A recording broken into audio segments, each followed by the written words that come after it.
Good morning. I'm Pat Living with the Department of Health and Social Services and your moderator for the COVID-19 update for Wednesday, June 2nd.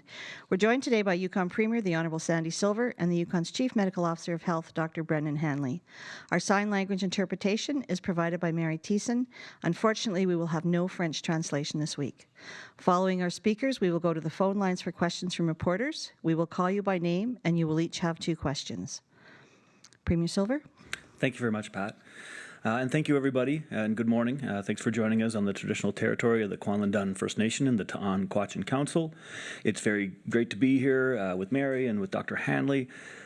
Before I get into the COVID update, I just want to start by acknowledging the discovery of the 215 children on the grounds of the former Kamloops Indian residential school last week. This is devastating news, and I, like everybody else in Yukon, is still processing this information. My heart definitely goes out to those in British Columbia and also here in Yukon and across Canada who bear the burden of residential school experience. There have been lots of powerful actions and discussions over the last few days that have been very, very important. It has been moving to see Yukoners pull together and support each other through this very difficult time. The pain caused by residential schools is an ever-present part of our society. We need to acknowledge this shameful aspect of our nation and strengthen our resolve to advance reconciliation, now more than ever.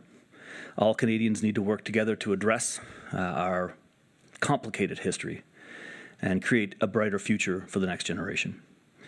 My government stands with Hashadahan Dixon and supports the national call for a full investigation into residential school sites. We remain committed to working with our First Nation partners to advance reconciliation, and we will be having conversations at the Yukon Forum this Friday. Turning to the update to COVID and the situation in Yukon, things are going well here. Over 78% of Yukoners have now received their first dose of the vaccine, and more than 70% have received their second shot. The Yukon is leading the country when it comes to vaccinations, and that is why we lifted restrictions last week. As of May the 25th, people who are fully vaccinated can travel to the Yukon without needing self-isolation.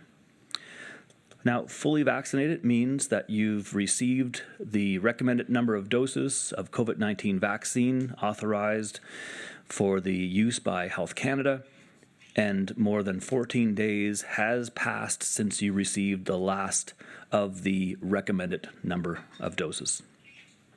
When you enter into Yukon, you must sign a declaration confirming your vaccination status, consent to verification of vaccination, and provide proof of completed immunization schedule when required.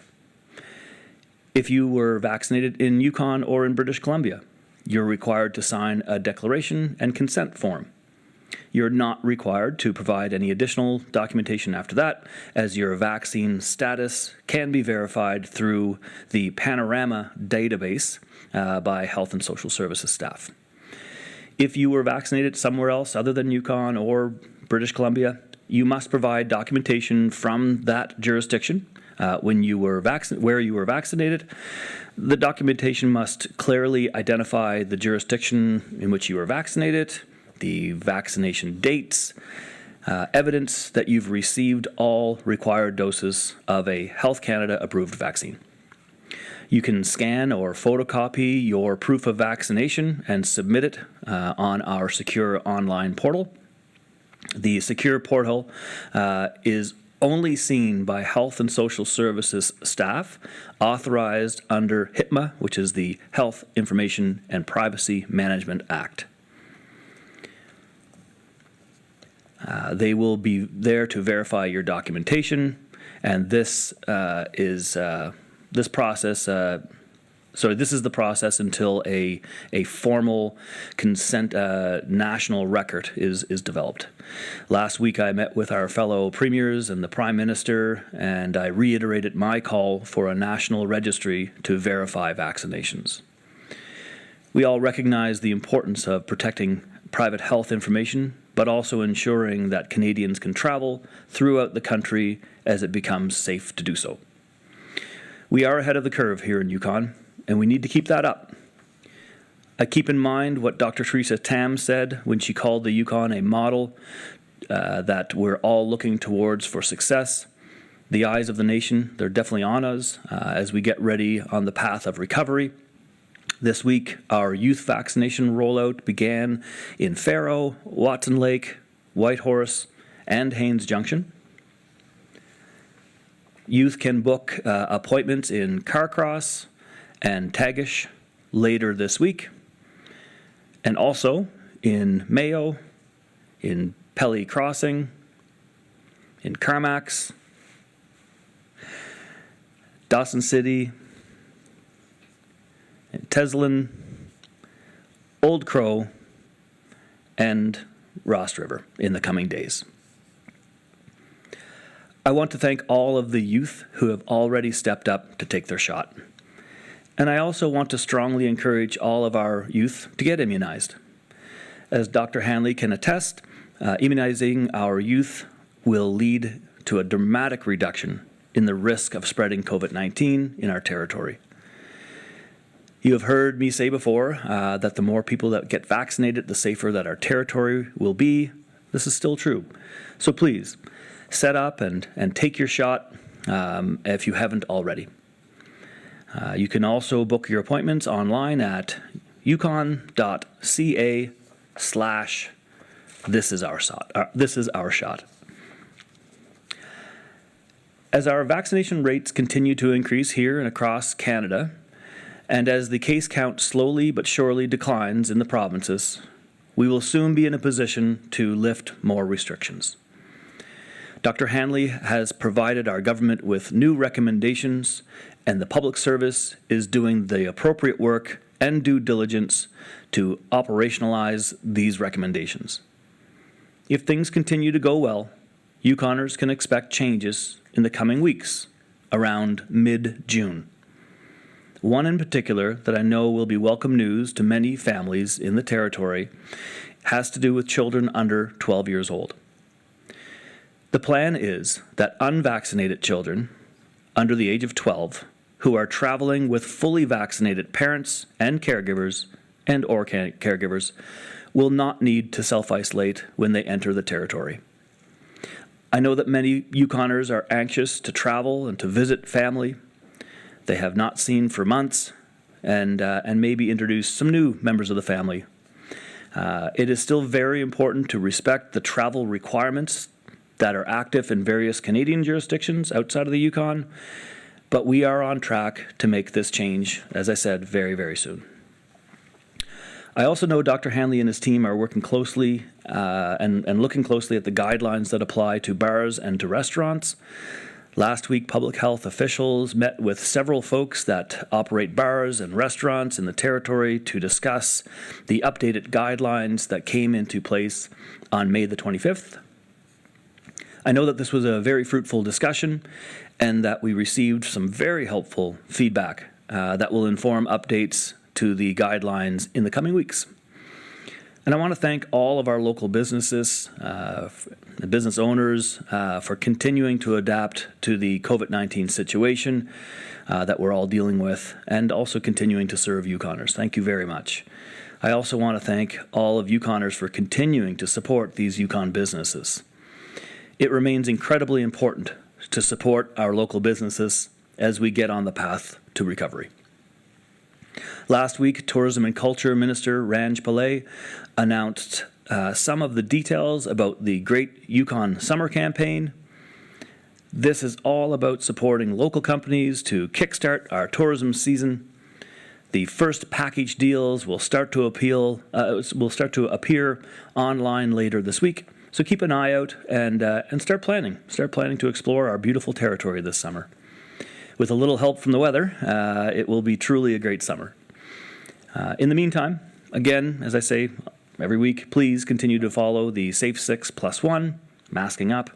The vaccination uptake has been absolutely phenomenal in our territory. Thank you. But we would not be in this fortunate position without all of the efforts that Yukoners have made to keep each and every one of us safe. So keep it up, Yukoners. Thank you very much. And I'll pass things off to Dr. Hanley. Thank you, Premier Silver. Good morning et bonjour. First, I'd like to join the Premier in expressing my sorrow at the recent discovery of the children's remains at the residential school site in Kamloops. I also want to acknowledge the anguish that many Yukoners feel so deeply as survivors themselves or as family or friends of survivors.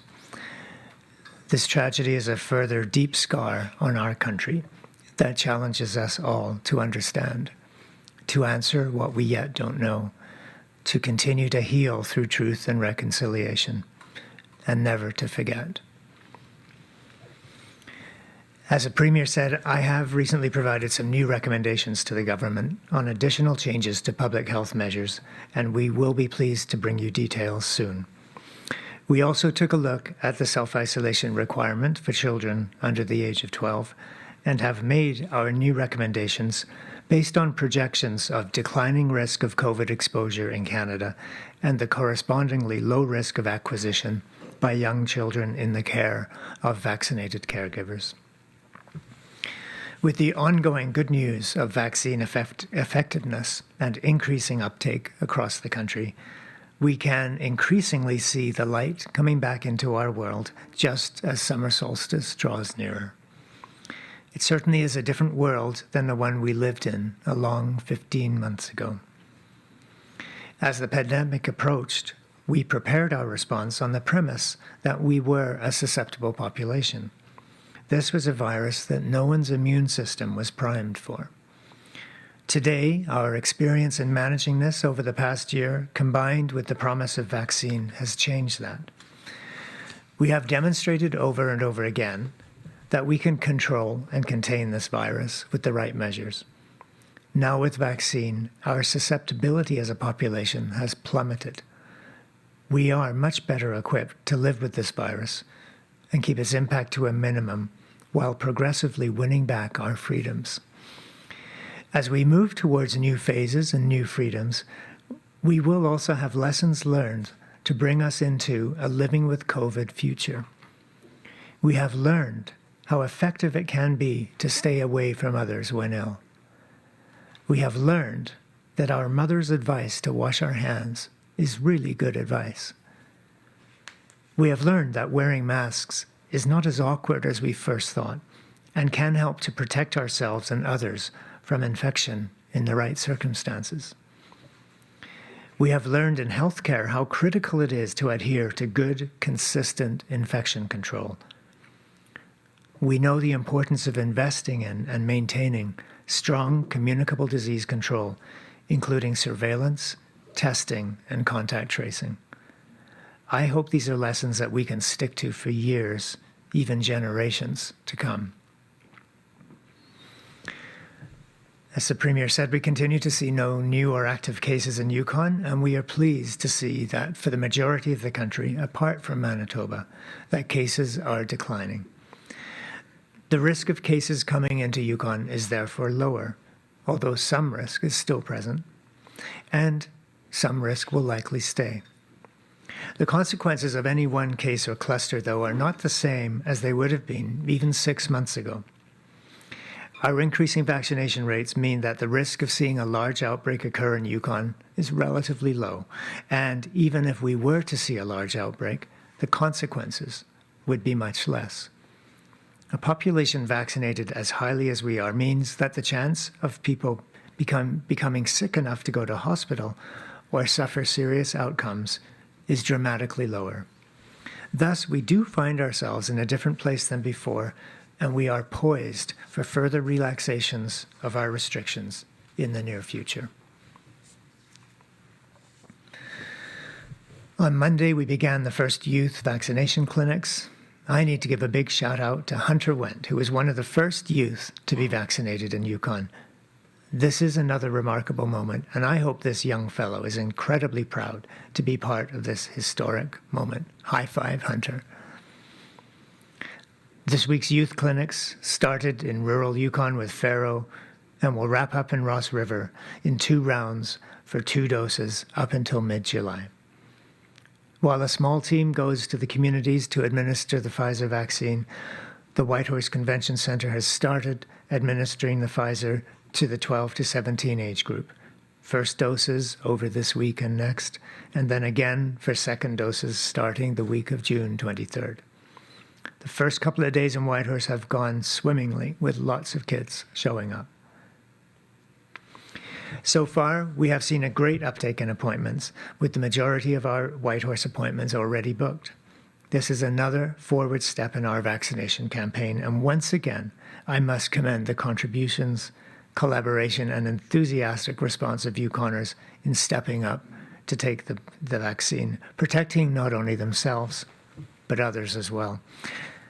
I want to again give a shout out to the organizing teams and vaccinators that have made this Operation Youth Vaccine happen so quickly and so smoothly. We will be able to report uptake amongst adolescents after the 2-week first dose campaign. What I want to strongly encourage, though, is that young people continue to come and get vaccinated wherever you are in the territory. By doing so, you will be helping all of Yukon finally move past all of the restrictions we have needed to observe in order to stay in control of this pandemic. If the youth join us in aiming for 75% plus second dose uptake, then we can be confident that we can move and gather with much more freedom this summer.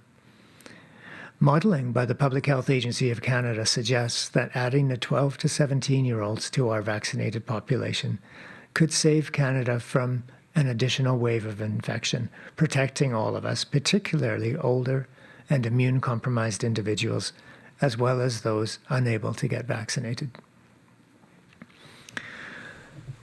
On the subject of vaccinations, I would like to highlight some recent statements from the incredibly busy group of experts known as the National Advisory Committee on Immunizations, or NACI.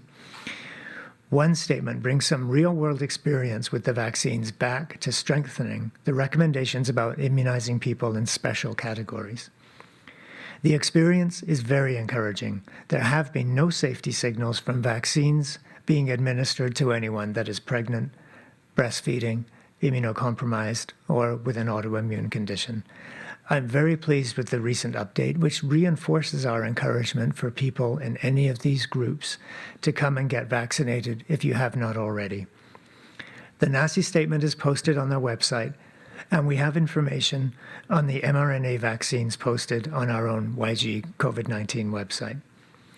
If you haven't as yet come forward for the COVID-19 vaccine, and if you still have doubts or questions, please make sure you arrange to meet with your healthcare provider. NACI has also strengthened its recommendations on the mixing and matching of vaccines. Just as I was saying last week, we are able to offer Moderna vaccine as a second dose to someone who may have received Pfizer vaccine out of territory. 2 different mRNA vaccines, either the Moderna or the Pfizer, given in either order, are equivalent in protection to receiving the same product twice.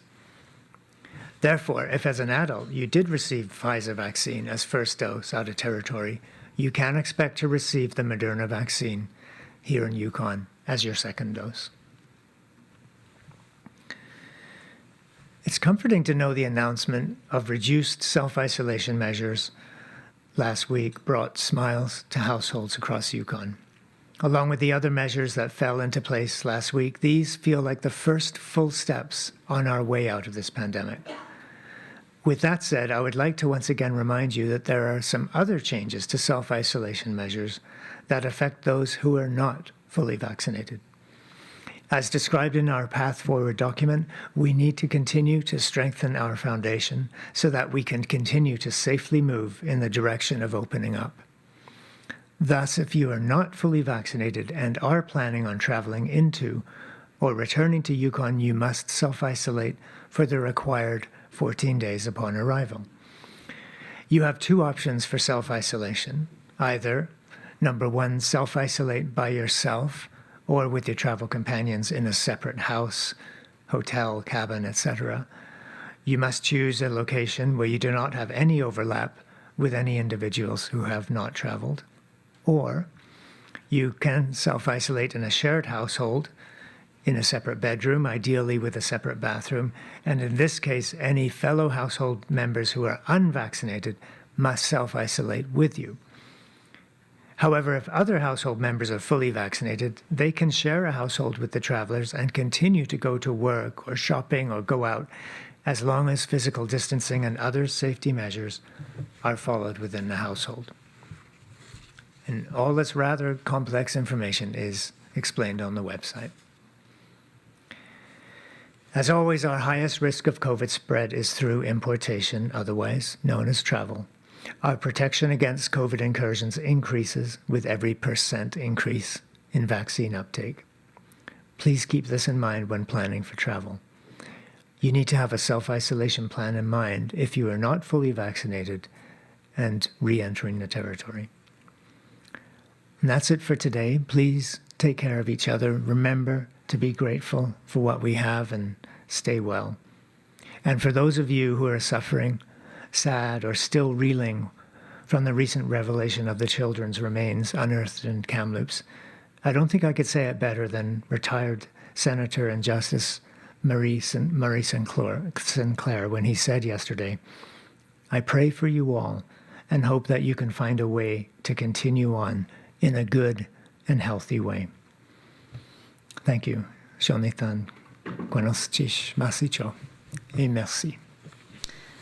Thank you, Dr. Hanley. Thank you, Premier Silver. We'll move now to the phone line, and we'll begin with Luke from CKRW. Hi, Dr. Hanley. I was just wondering if you could tell us if there are any differences that the youth might be experiencing as far as side effects go with the Pfizer vaccine compared to the Moderna.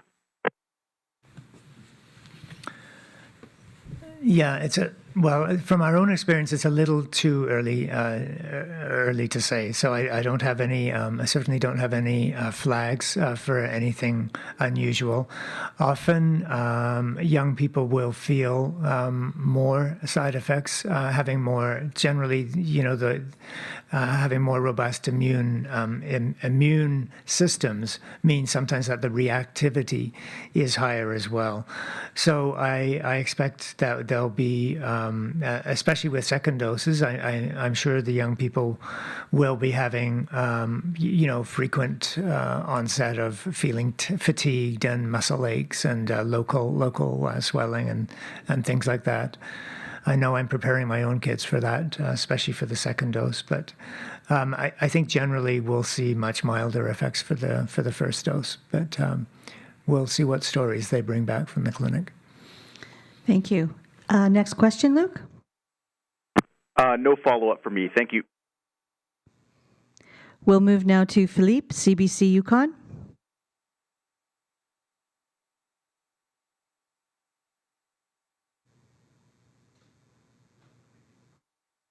Philippe, do you have a question?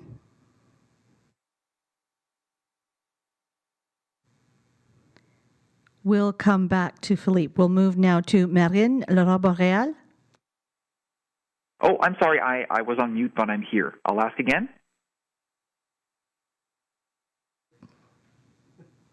Go ahead, please, Philippe. Thank you.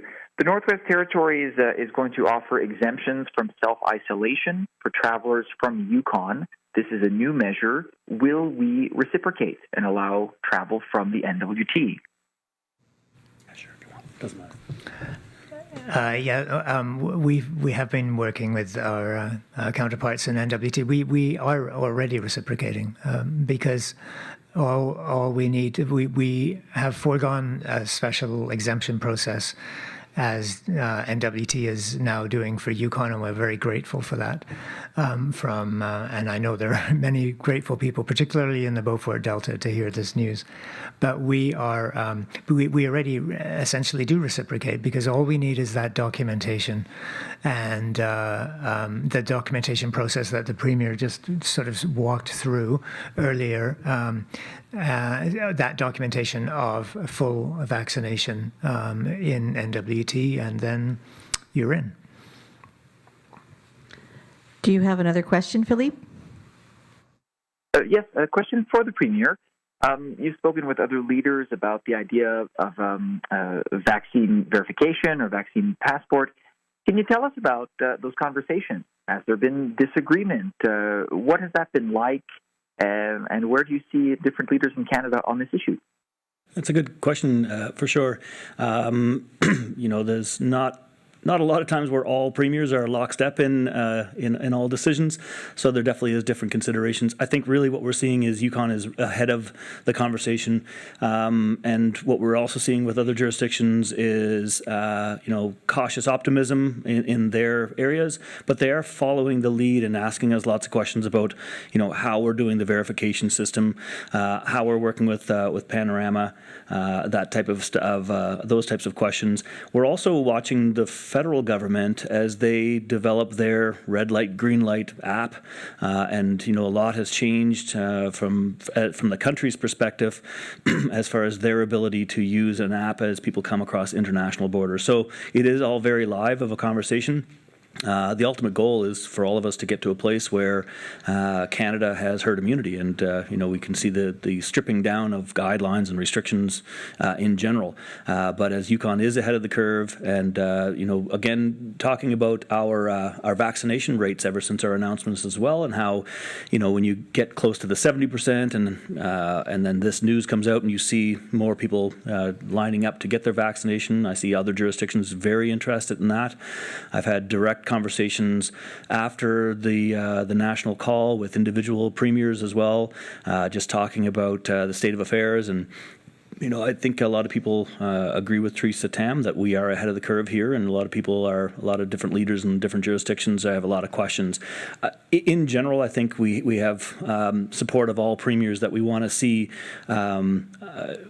As we get from relief to recovery, we want to see a coordinated effort amongst political leaders. I think the nation has witnessed over the last 14 months the chief medical officers of health being in lockstep with their recommendations, with their following of science. I'm always urging premiers that the more we can, be lockstep in our messaging as well, I think the easier it is for Canadians to understand where we are and where we need to be, and urging the other jurisdictions to take a look at what we're doing as far as lifting restrictions. I think a lot of the questions that folks have right now in other jurisdictions is making sure that we reiterate to Yukoners that are traveling out that they adhere to the travel restrictions and requirements in those other jurisdictions. Thank you. We'll move now to Marine, Laura Boréal. Merci, je n'ai pas de questions aujourd'hui. Marine. Moving on to Tim, Whitehorse Star. Yes, good morning. I have a question for you on the loosening or further loosening of the travel restrictions, basically for families traveling. I'm just wondering what the rationale and scientific basis of that is. I'm sure people will be wondering. Yeah, happy to talk with that. For one thing, that there is a difference in age, even in variants, because we know that with variants that we're seeing dominate the country now, that the risk of transmission in children has gone up. But still, the relative risk by age is lower, so that the younger children do have a lesser risk of transmission compared to older risk. And so really, and that's why the emphasis on the modeling that was done by the federal government is so important, showing how critical it is immunizing 12 to 17-year-olds, the adolescents, as key potential transmitters of COVID and contributing to overall COVID activity. And therefore, the adolescent vaccination will make a powerful difference in Canada, and I'm glad that we are able to contribute to that protection by our adolescents stepping up for vaccine. So one rationale is reduce transmission with younger kids, particularly very young kids. The second is that the older kids, 12 and up, do have an opportunity to be vaccinated. So again, to be able to offer this to kids who otherwise do not yet have that opportunity, knowing that adults do have that opportunity. It makes again is a kind of a pragmatic decision as well to allow safe travel to occur with young children, particularly as travel restrictions around the country will start to ease. And then the other part of this rationale is the actual modeling that we do when we actually look at, and this is, of course, participating with our federal counterparts and putting the components of the models together, but it's really projecting, well, what is the actual risk in the circumstances of fully vaccinated parents for a child, in a way cocooned in that vaccinated family, to actually pick up infection and bring it back. And then we start be able to generate some at least some order of magnitude sort of estimates. So that risk just starts to be in that kind of the 1 in 10,000, 1 in 20,000 risk that would actually happen. And then, of course, knowing that when we combine that with a highly vaccinated and an increasingly vaccinated population, and with the fact that really transmission is relatively still low amongst children, it kind of, all of those add up to taking on a tiny little piece of risk for a huge advantage for families. Thank you. Tim, do you have a second question? Yes, it's a related one. Did the government receive a lot of blowback from families protesting this? Because you could have fully vaccinated parents having to stay home for 2 weeks to look after their unvaccinated kids. Was there a lot of pressure put on you? No, I would say there was no pressure. What it was pointed out that there, and we knew this from the beginning, that this was something that we needed and wanted to explore further. But at the time, and I believe we even said it at the time that we brought the initial announcement about the ability for fully vaccinated people no longer to have to self-isolate, that we were looking at other groups, and we just needed to take some more time to look at the modeling and the analysis to really figure that out and bring back an evidence-based recommendation for the government. Thank you. We'll move to Brenna, Canadian Press. That's okay, thanks, actually. Thank you. We'll move on to Claudiane, Radio-Canada. Oui, en fait, Dr. Hanley, pouvez-vous me dire où le Yukon en est dans les ententes de réciprocité avec les provinces par rapport à la vérification de la vaccination? On avait une entente la semaine dernière avec la Colombie-Britannique. Où en est-on maintenant? Quelles provinces, quels territoires ont une entente avec le Yukon? Oui, merci. The question is just about an agreement where we have agreements with other provinces for data sharing. Donc, c'est pour les autres provinces, ça reste pas avec une entente, mais c'est l'onus, c'est sur l'individuel pour avoir avec lui la documentation nécessaire. Donc c'est plus une question que on apporte la documentation, il faut le montrer dans 24 heures après, dans les 24 heures après arrivée. Et là, on a maintenant avec l'équipe de vérification un moyen pour vérifier, pour comparer avec est-ce que c'est vrai, est-ce que l'histoire est fiable, et donc c'est on peut dire, un examen individuel basé sur l'attestation, l'attestation et la documentation et la certification. Donc, ça reste pas dans une entente globale avec la province et on doit dire que ça, jusqu'à maintenant, ça marche très bien. La plupart des gens, pas loin, sont les gens des Yukonais ou des Colombie-Britanniques, mais on a vu et revu plusieurs d'autres parties du Canada. Et je pense que c'est un système qui jusqu'à maintenant, que ça roule bien. Thank you. Avez-vous une autre question, Claudiane? Oui, merci. Et donc, toujours en français, la nouvelle mesure là, que vous annoncez par rapport aux enfants non vaccinés de moins de 12 ans, si c'est possible juste de me redire l'annonce en français, mais aussi me dire, est-ce qu'il n'y a pas des risques là, quand même qu'on prend avec cette nouvelle mesure-là? Est-ce que ça ne vient pas avec certains risques, par exemple, pour les écoles à la rentrée?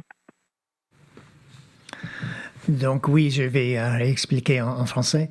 C'est avec cette nouvelle addition des mesures pour éviter la quarantaine, c'est que les jeunes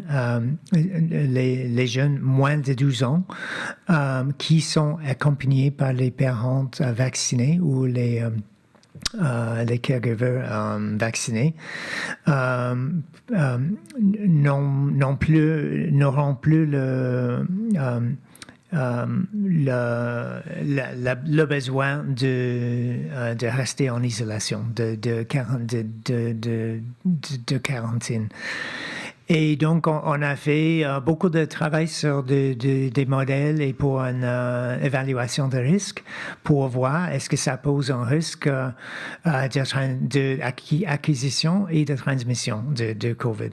Et en fait, dans ces circonstances-là, et surtout avec la diminution de l'activité au Canada et avec le taux de vaccination ici, le risque, en fait, c'est très, très peu.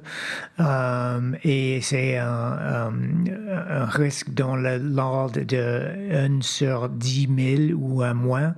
Et même ça, quand ça pose un risque, c'est beaucoup moins dans les circonstances où on a une vaccination, un taux de vaccination ici assez haut.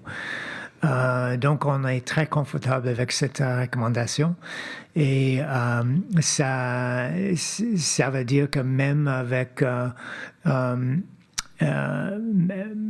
parce qu'on a tous les protocoles pour les soins, pour les